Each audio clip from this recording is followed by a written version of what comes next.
Stojan Auer je danes z nami. Stojan, še enkrat dobro jutro. Debatiramo o Daj poglej in zadeni. Ampak te povrke, ne? Ja.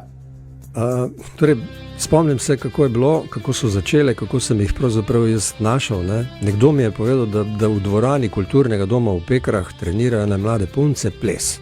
Ja. Jaz sem enkrat šel pogledati to, ne? Na te njihove vaje. Ne? Sem se sedel tam v prvo vrsto, one so bile gor, so trenirale. Ne? Ja. Ko sem to videl, ne? To energijo, ne? Jaz sem to v momentu prepoznal, sem rekel, punce, to je to, ne? Bile so takrat stare 15 let, se same tudi niso mogli verjeti, da sem bil tisti, ne, ki sem to prepoznal takoj, torej v nekaj minutah. No in tako se je potem začelo, jaz sem še danes zelo ponosen, ne, da smo potem toliko časa preživeli skupaj, bili skupaj in se veselim, da jih bom ponovno videl. Se obljubile so mi, da pridejo 24. novembra na odru. Zdaj, a bodo kaj zapele, ne? To boš pa ti vprašal. Ko bojo prišle. Ja. Ok, zdaj 24. november, to je ta datum, ki se je večkrat že pojavil. Vemo, takrat bo poglej in zadeni v festivalni dvorani. Kaj bo tam, Stojan? Ok, ti boš.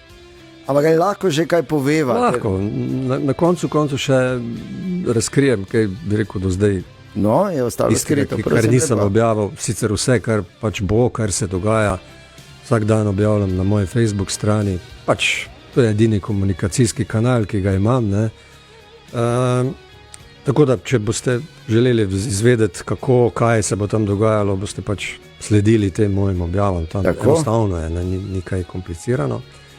Torej, zamislil sem si vse skupaj na ta način, da se pravzaprav sestanemo vsi tisti, ki smo to oddajo ustvarjali. Torej, po 30 letih sem povabil najbolj ključne ljudi in z veseljem povem, da so se čisto vsi odzvali, da nekaterih žal ni več, ne, so nas že zapustili predčasno, seveda, ampak tisti, ki pa so še, so se z veseljem odzvali in v sredo se prvič po 30 letih spet dobimo. Wow.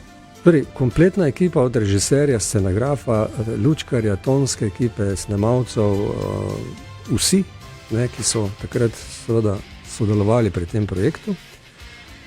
24. bomo pa seveda vsi mi, ne, ponovno to predstavili kot eno show oddajo, ki bo vsaj zaenkrat je tako samo v dvorani, v festivalni dvorani. Jaz mislim, da bo neka televizija to prepoznala. Halo? Ja, zaenkrat še ni nobene. Pa tudi se jaz še enkrat povem, ne počnemo mi tega zato, da bi zdaj to televizija prepoznala. Ne? Okay. Mi bomo to posneli, bomo dali tudi na internet, pa vse tisti, ki bo to hotel videti, bo prišel tja, ne? Bo prišel na lico mesta, karte bodo šle na Eventim, bodo lahko ljudje vstopnice kupili.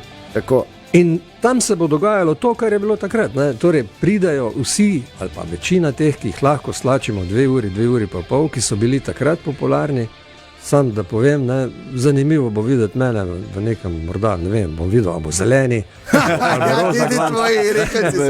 Ampak zraven mene ne bodo punce, ki so seveda mlade, ne, ampak bodo tiste, ki so bile takrat, le da so 30 let starejše. Lepo.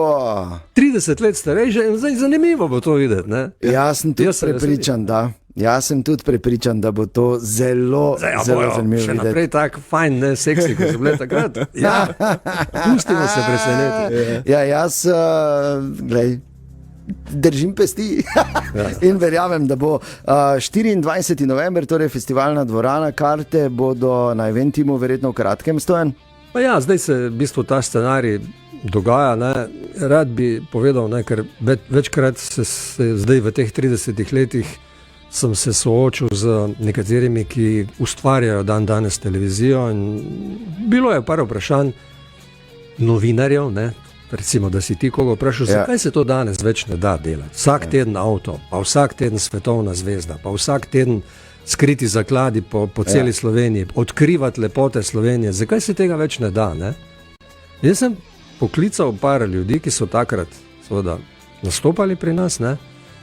Recimo konkretno, ne vem, da bom še govoril o imenih, ne? Vsak je rekel, seveda pridem. Edini strošek bo najverjetneje potni strošek, za vse ostalo pa ni problema. Kar hočem reči, ne? In to bomo mi pokrili že vstopnine.